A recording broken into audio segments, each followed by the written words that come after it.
Okay, we are trying this for the second time. So, welcome everybody. Welcome to the Mind, Body, and Soul show, podcast, whatever you want to call it. We're so grateful that you're here tuning in from wherever you are around the world, whether it be on Facebook or YouTube or Spotify or iTunes.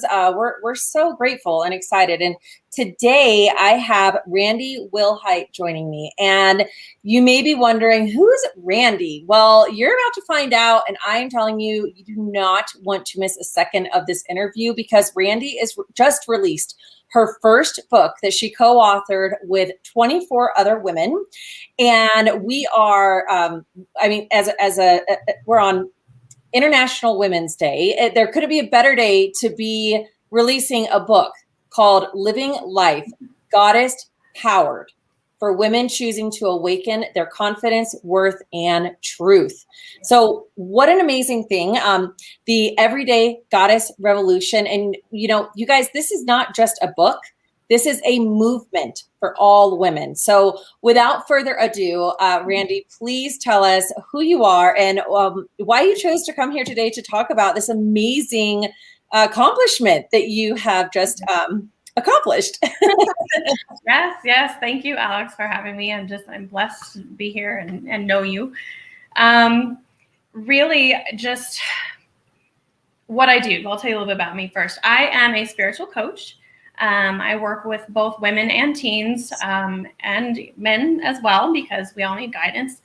And I also do biofeedback, which is a form of energy healing. So not only are you getting the coaching, you're also releasing stress and trauma, anxiety, depression from multiple facets, which is just wonderful. And I was introduced last December, I think it was, to a group of women in a community. We're all learning about taking our businesses online during this crazy time. And our beautiful founder, Leanne McDonald, she's in the UK, invited me to this group. And she said, I think you have something to offer. You have an amazing story. You have a good reach with, your social media. You have good followers. You have a good, just an impression of what we put out there. So yeah, here we are. It seemed way back when in December, March 8th, International Women's Day. But yeah, it flew up, and here we are, and we're all of us are just so blessed. I can't wait for you guys to meet the women in the group and read their chapters. Absolutely. Yes. And, I was reading the beginning of the book and just how, what the vision is, right? And how how she had a vision, the lady who brought all of y'all together for women to be able to come that would be able to express their divine beingness within them and without apology, right? And being able to see the power within them. So this is exciting. This is a big deal for women, and especially for what we went through last year. And you and I met, gosh, just to back it up a little bit, you and I met through an amazing woman called Jen Reinke, and she was running a networking group at the time. And we met, and we both are mothers. And I heard your story, and I was like, I would think I was crying at our first coffee appointment. And then I've had work done with you before when I've come over to your office, and it was the most amazing thing just to feel the energy being cleared and feeling the thoughts that were going through my mind, and they were like filtering through. I could feel just the alignment happening, and it was just the most incredible thing. And so, can you tell us a little bit more about your story? You've been on this spiritual path for over 20 years. So who are you, and how did you get to where you are right now? Right. I was a stay-at-home mom for 15 years. And that was my core purpose. That was my identity. Mom was everything to me. I had a son and a daughter. And when my son was about 2, we started noticing little tics and quirky little things about his personality that this kid doesn't developmentally just wasn't quite fitting in. Personality, hilarious, super smart, brilliant child. He was obsessed with fans, the spinny kind of fans. And so came to find out he was on the spectrum, autism spectrum. So we just kind of worked with that. And because of his personality and who he was and how he learned and how he viewed society, it helped awaken me into the type of person that he was inside. And he really wasn't that different. He just perceived the world differently and reacted to it differently. And so I dove into this, indigo children and crystal children. And then I started to realize, wait a minute, this is why I felt different my entire life. And so then fast forward a few years later, I started having my own symptoms in my throat. Like I felt like I had a big lump in my throat. I couldn't swallow. Speaking became hard. I couldn't sing. And so I started doing biofeedback. I found a practitioner for myself. Came to find out it was an energetic issue. It was things that weren't resolved. I wasn't living my truth. I wasn't speaking up for myself. So we were able to clear all of that out through biofeedback, through the coaching. I became an energy healer myself, which was an absolute blessing and completely changed the course of my life. Yeah. And ever since then, it's just kept blossoming. Jump forward a few more years after that, it changed me and my life so much that I had discovered I was in a pretty toxic marriage with a narcissist. And from there, I finally started setting boundaries and standing up for myself, safely walked away from the marriage, starting to feel confident, opening my business. And then a year after that, my boy, who was 16, passed away in a car accident. So it was a good 2 years of just black, just trying to survive for my daughter. I couldn't function at all. And I found an amazing healer who helped me connect with his spirit, understand. I knew deep down his whole life that I wouldn't have him the whole time. I can't explain that. That's just the way it was with him. But she really, really helped me work to create a different type of relationship with him spiritually and to let him move on to what he always said was his bigger purpose than this human experience. And in that time, just really coming into giving myself the grace to grieve and then learning to feel joy. And that was the biggest step, because when you're grieving, you have so much guilt for feeling happy. Maybe you should just be grieving forever. But I know in my heart that my boy would want me to be happy and feel joy. And so I do. I practice joy, literally feeling it in my body, embodying it every single day. Yeah. Thank you for sharing.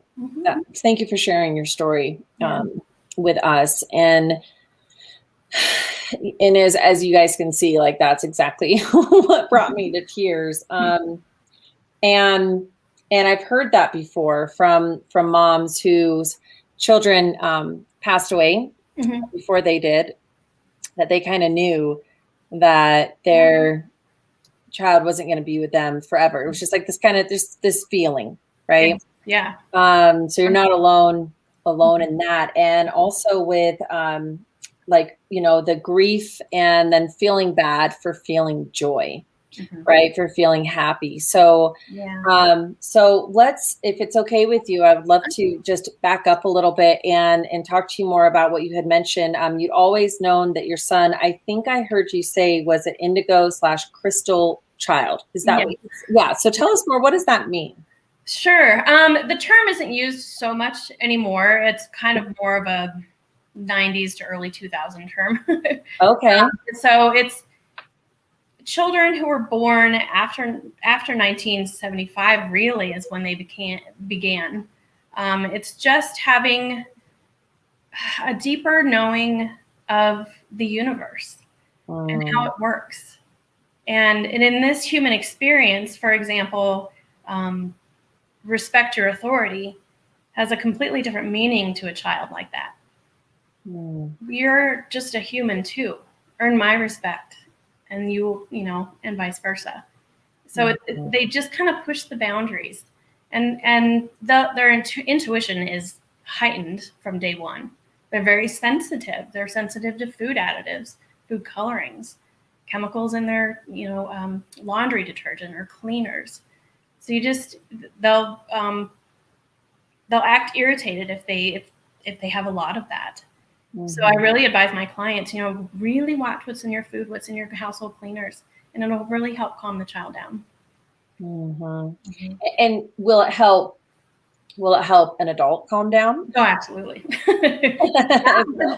I mean, if you're not exposed to this knowledge and you're wondering why you feel so bombarded by the world and everything, you start with your foods and your chemicals that you're ingesting.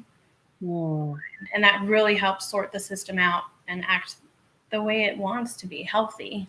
Yeah, you're absolutely right. I was on a call with a friend of mine earlier, and now that so you and I are recording this here on March 8th and of 2021, and that we're people are getting vaccinated, so the world's kind of feeling like this hope, right, because of this vaccine, like we're going to kind of go back to normal or whatever. And I'm not pro or anti-vax. That's not what I'm trying to say here, but that people, like, because this is happening, people are like wanting to move forward. They're like, this is great. Let's go. Like, we're excited.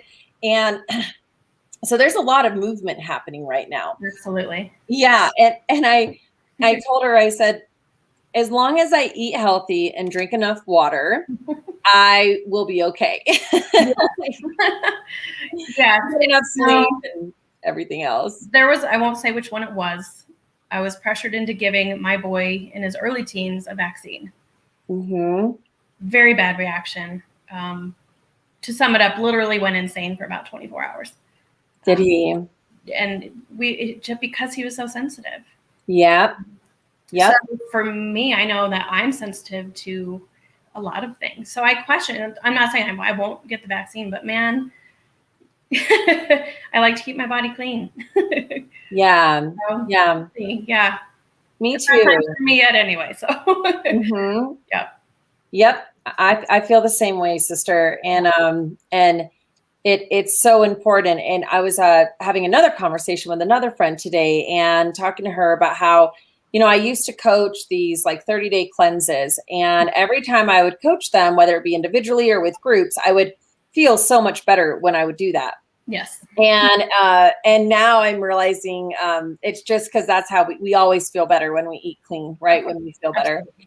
And so that's part of our trauma. And I read somewhere in the book as I was, it wasn't in your chapter, which I want to dive into here in just a moment.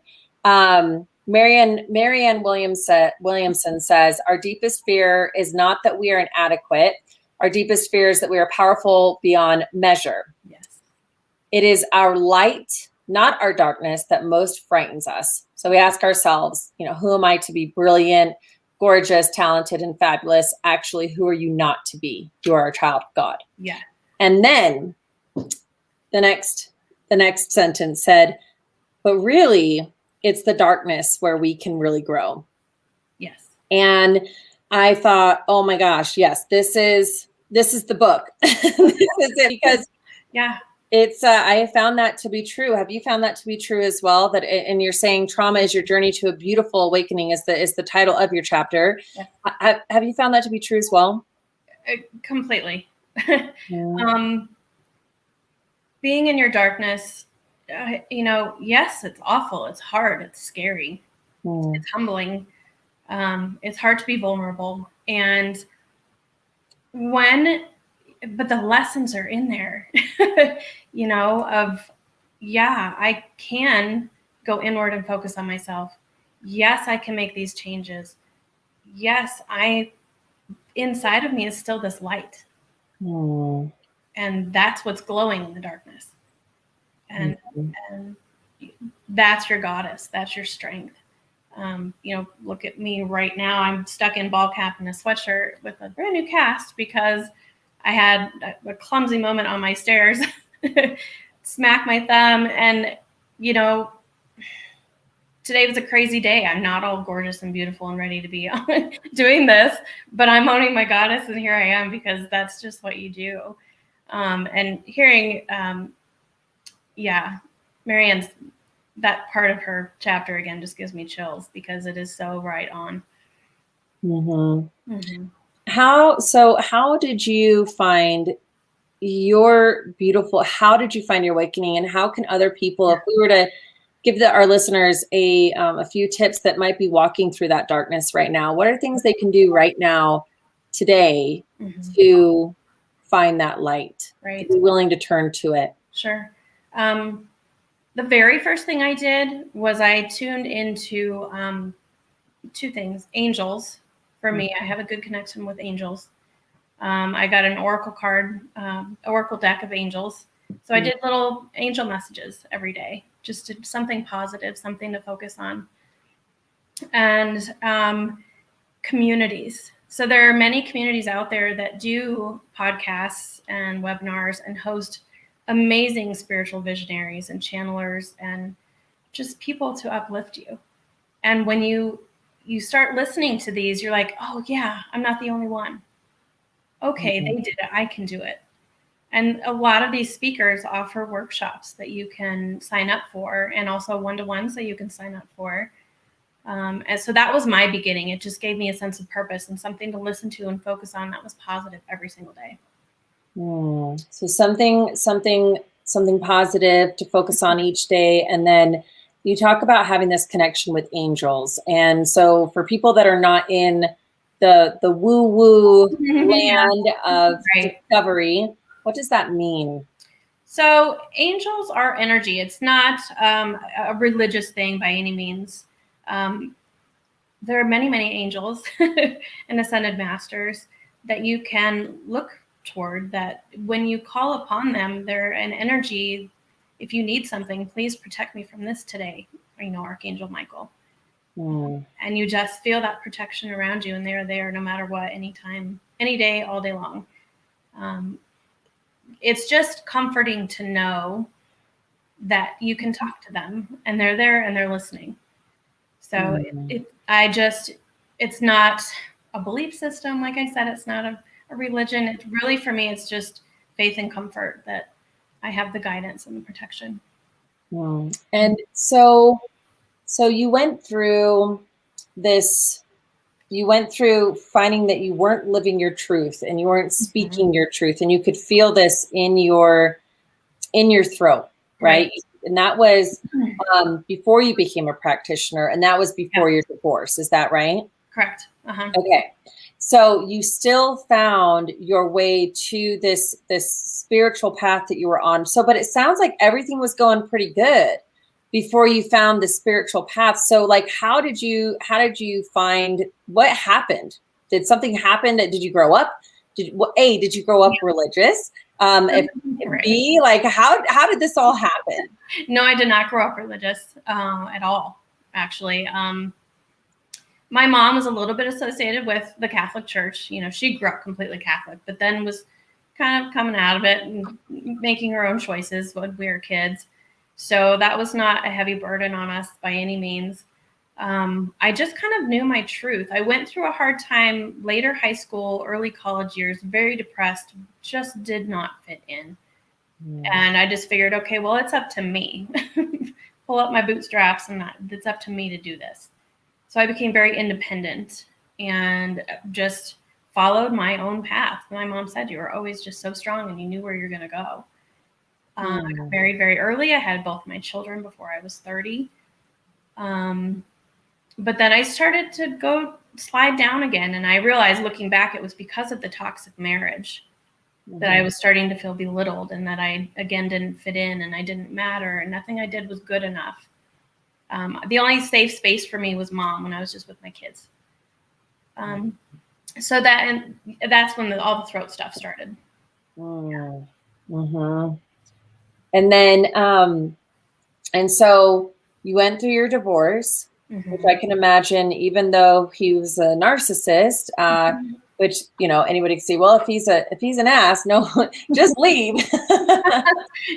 Not so easy. You know, the divorce was easier than the years after the divorce. Because he just didn't have control over me anymore. And so he chose ways to come after me that were pretty nasty. And yeah, that was worse than the divorce. Interesting. Okay. So the aftermath was worse. Yes.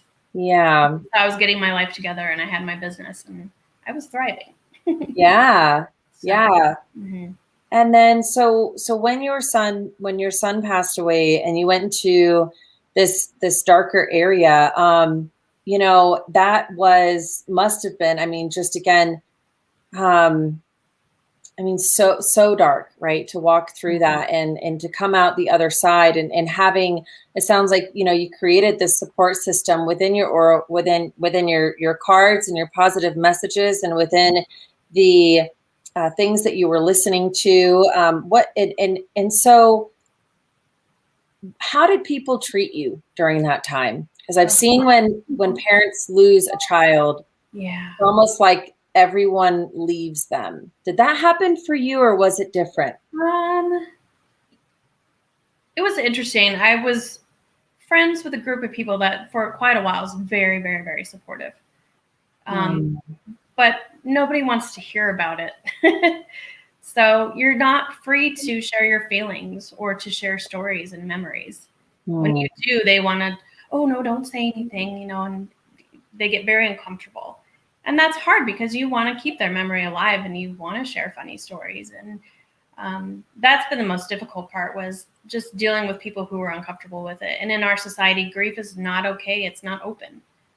It is very much just swept under a rug. Yep. So I was stubborn about that. You know, I'm going to talk about my boy. Do I share funny stories almost daily about him? And if people are uncomfortable, that's on them. Unfortunately, you know, that's your issue. Yeah. Yeah, it is. You're right. And, you know, something that has been coming up in conversations lately in my world is projecting, right? So when people are uncomfortable with something, it's a projection of themselves. It really usually doesn't have anything to do with, you know, the person who, it doesn't have anything to do with us. It's the other person, right? Exactly. Yes, absolutely. Yeah. So in your chapter, you also talked about, you know, going through, you know, recognizing red flag behaviors. So playing the victim, gaslighting, lying, just to name a few. And then you said, when you begin moving on, learning when not to react, because a narcissist feeds off your reaction. You can stop them dead in their tracks when you do not respond. And in not responding, you begin to recognize your own strength. And therein lies the magic. Your goddess has just stepped in. Like, wow. Yeah. What a powerful example of what it looks like to being able to do that. And so is there any other experience you can share with us about how to, you know, if you're in a relationship with a narcissist, and maybe we should put a label with what narcissist is. Because people will say, oh, he was a narcissist, but it's because they didn't like them and they know that narcissist just means something bad. Right. No, there are very specific behaviors. Yeah. So would that be okay if we kind of went into that a little bit around where, you know, what is a narcissist and what are these red flag? Well, you said red flag behaviors, but is there anything else that they can look out for or that can help them move on? Sure. You can go as far as to the very beginning of the relationship with a narcissist. They will share their hurt past, their hurt childhood. They're a victim in life. And at the same time, they're putting you on this pedestal. You are so great. You know, they just lift you up and up and up and up. And you feel sorry for them. You're the empath. You want to take care of them. As the relationship moves on, if you begin to pull away or start to recognize their lies, because eventually they'll look for other small relationships, big relationships with other people. And if you begin to recognize that, they'll turn it around on you and you're the cheater. And then once you start to pull away from the relationships, They will belittle you in public. There's one where my ex, on Mother's Day after we were divorced, posted about what a great mother I was. And he was so grateful that I was the mother of his children. And I had friends replying saying, how sweet, your ex is so nice. And I said, his intention is to make himself look good, not me. And they were like, oh, what? I said, it's yucky. It's not good. So when you start to recognize these behaviors, honestly, I would get help because it's really hard to walk away from. I have a little sun ray coming in here.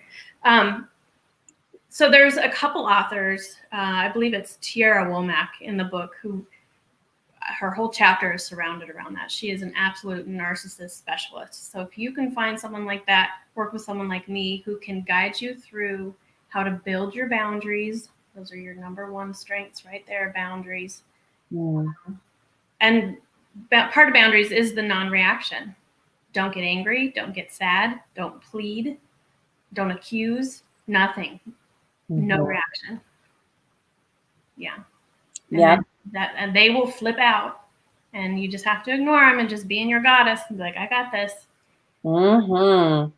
So, yes, and read this book. Yeah, seriously, read the book, you guys. Every chapter has just nuggets. Yes, living life goddess powered.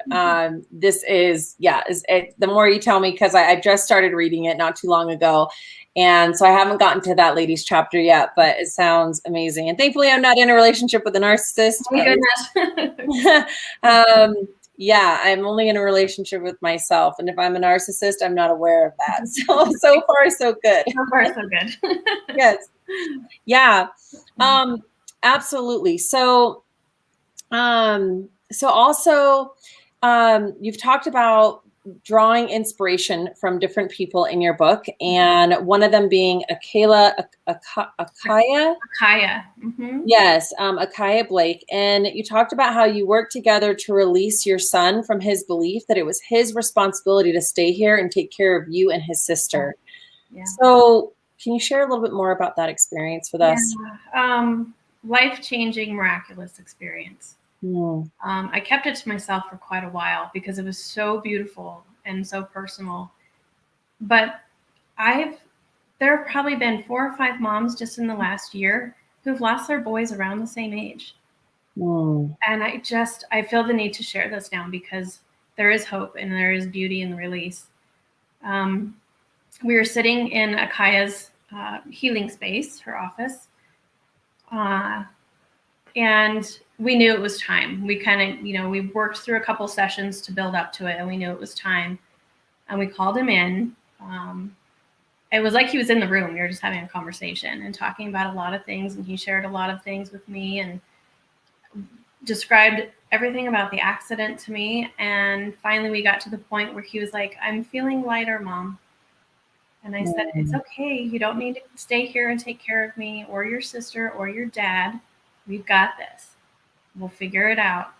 And so she kind of instructed him which lights to follow and where to go. And in my mind, I could hear it. I was in it. It was almost like a passing train, like right next to me. It was so explosive and beautiful. And then he was gone. He was where he was supposed to be. And I've been so at peace with the whole thing ever since. Yeah. And how did you meet Akaya? So she is, I should say. So I'm also a Reiki master. The lady that I went to for biofeedback did all of my Reiki attunements and helped me receive my master. So her teacher is Akaya. If that makes sense. And she's just an amazing healer. She's in Littleton, Colorado. Just a sweet, beautiful lady who, I am so grateful to have in my life, for sure. Oh, absolutely. Right. Yeah. Having people that we aspire to, that we're inspired by, and we aspire in some ways to be like, we're so lucky to have those kind of people in our lives, Absolutely. Yeah. In which it takes it takes courage to step into the unknown of discovering who we want to be. Yes. So we know who we want to follow. Yeah, exactly. Yeah. Yep. Yeah. And she really, I mean, not just this process, but she's helped heal with the trauma of the divorce and the events following the divorce and the death of my son with my ex-husband. She's helped with so much. Yeah. Yep.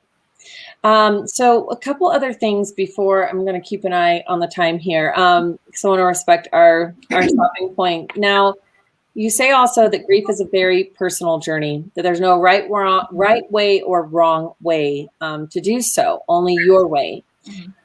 So when someone's going through, you talked about how it can last a long time, sadness, depression, anger, guilt, all happen in there when they're supposed to. And the best way to live with grief is with grace. Tell me more about that. Right. For some reason, people put a timeline on grief. They're like, okay, it's been 6 months. You should start being better. Okay, it's been a year. You should be over it. You're never over it, ever. You just learn to live with it. And for me, one of the hardest places to be was in anger, because I'm not an angry person. That's a very foreign feeling. So to recognize that, oh, I am angry about this, and to be in the anger and to fully feel whatever stage you're in is so important. Because you can't move through it until you've fully felt it, fully experienced it. So, yeah, you just, even now, it's been, a little over 3.5 years, and I'll have a bad day, because every morning, no matter who you've lost, you wake up, and the first thing your realization is that you don't have that person anymore. And so then you're like, oh, I have to now get up and do the rest of my day. Some days that's hard. So, and don't be hard on yourself. Oh, I should. No, take today. It's okay. Have a cup of tea, take a salt bath, do a meditation, lie in bed for the day if you need to, because it's going to hit you, and it's okay. You'll feel better the next day. Yeah. And so people can work with you if they're going through grief, and loss, and also if they're coming out of, grief and loss can also include, like, it sounds like a relationship changing. So whether they're coming out of a divorce or tough situation, tell us more about the people that you've worked with and a couple of success stories. Right. One is a woman who lost her son. Same thing, also in a car accident. There's been a lot of car accidents. But she was just, about a year into it, and was driving and lost it. Being in the car is hard for some reason. But she called me, and she was just a wreck. She pulled over, and she's like, okay, I need to connect. And we had talked previously and done sessions, and she just to help bring her to the realization that it's okay. The car is hard. Songs are hard. Take a couple deep breaths, cry it out on the side of the road, and she called me the next day, calm. She's like, thank you so much for being there. It's nice to know that, not only can I do sessions with you, but when I'm really in the midst of it, I can touch base with you. So that was a beautiful moment. As far as trauma, one woman who needed to release the sexual trauma from a narcissistic partner. And in one session, literally, we were doing a different type of energy session called Access Bars. I think that's what we did, actually. We did, yeah. And we set the perfect intention of releasing any sexual trauma. And so it is. And the energy that shot out of her body, literally, she was a completely different person. She was so grateful. Yeah. Absolutely. And so Before we wrap up, there's so much more that I could talk about on here with you, because it's important. You talk about, love, light, power, and strength to live this life that we want to. That's accessible within us. Right. What final thoughts do you have for us, or what else would you like us to cover before we let people know how they can get in touch with you? Sure. I think the most important thing is the daily self-reminder that you are worth it. You are source light, you are love, you are divine, and you are goddess. And no matter where you are in your life, that has never left you. It's been in there since the day you were born and before you were born. It really is just the daily reminder. Have affirmations up, have your oracle cards. Just keep reminding yourself you are a goddess. Amen, sister. Wonderful. And then, so how can people get in touch with you? Sure. Social media. So you can just look up my name, Randi Wilhite, and I'll pop up right there. Also on Instagram, it's at coach_Randi. You can also visit my website, which is wellnessgardenpath.com. The name of my company is actually the Wellness Garden. So, yeah.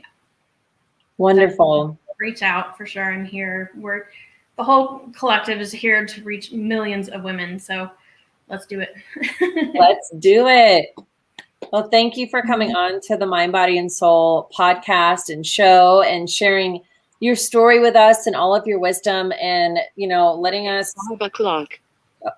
Letting us talk. That's okay. No, letting us. My whole computer's like. Letting us talk more about all the great things that you're doing right now, and being able to expand the community of awareness around awakening and being in tune with who we naturally are, and with all of this, and that it can be a safe and fun journey if done with the right people. So if you're listening to this and you think that you're the right person, like that there's something more calling to you, I encourage you to reach out to Randi and just have a conversation. And conversation is totally safe, and booking session, one session or lots of sessions. Do you have any introductory sessions for the people that might reach out to you from hearing this show? In my website, under booking, there's a free 30-minute discovery call. Okay. Yeah, and that's also what I'm offering through the Everyday Goddess Revolution. So if you go to the Everyday Goddess Revolution on Facebook, it's a fabulous group, and you'll get to see and meet all the authors and summit leaders. And again, like you said, a very safe space to learn and to grow and to connect. Okay, I will make sure to put that link in the description here. And there's also, if they buy the book, I got it on Kindle. Right. And that was, I think it was free on Kindle, right? Do they still have the free link? It shouldn't have been free, but.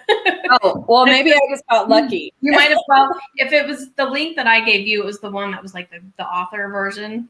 Okay. So for free. It's US, it's $17.77 for the paperback. Okay. I don't remember what the Kindle costs. Okay.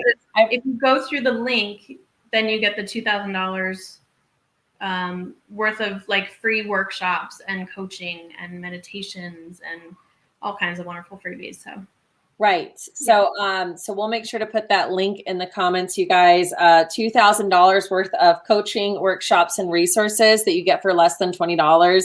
And you support 25 amazing women on International Women's Day. What better way to do that than and you're bettering yourself as well. So it's just great. I'm so grateful. Did I miss anything? Just to be 1,000% sure. I think we covered just about everything. Yeah. Okay. And the book's not free. I just happen, there's an angel around me, and there's angels around you too. There you go. Yeah. Or maybe I paid for it and I forgot. I do that all the time. Stuff shows up at my door and I'm like, how? I didn't order that. Did I? Yeah. So here's, if you can see it, it's probably, there's the book. That's the paperback. Awesome. It's being translated into many different languages so that we can actually donate and get it into the hands of women who really need it around the world.